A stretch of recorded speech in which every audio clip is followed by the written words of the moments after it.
Tila awkward moments sa pagitan ni Catherine Bernardo, Daniel Padilla at Kyla Estrada ang picture-taking ng mga kapamilya artist sa ABS-CBN Tower.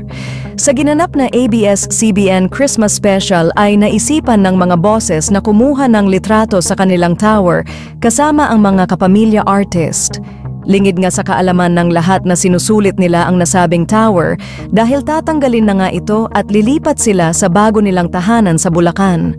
Kaya naman lahat ng artista ay nagsama-sama sa nasabing picture-taking. Kasama na dito ang dating magkarelasyon na sina Catherine at Daniel, pati ang nababalitang bagong nobya ni Daniel na si Kyla Estrada.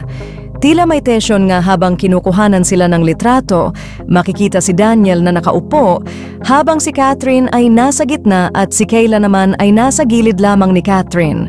Pagkatapos naman ng picture-taking ay agad na tumayo si Daniel at pumunta sa direksyon ni Kyla Estrada, kaya naman kitang-kita na dinaanan lamang nito ang dating nobya na si Catherine Bernardo.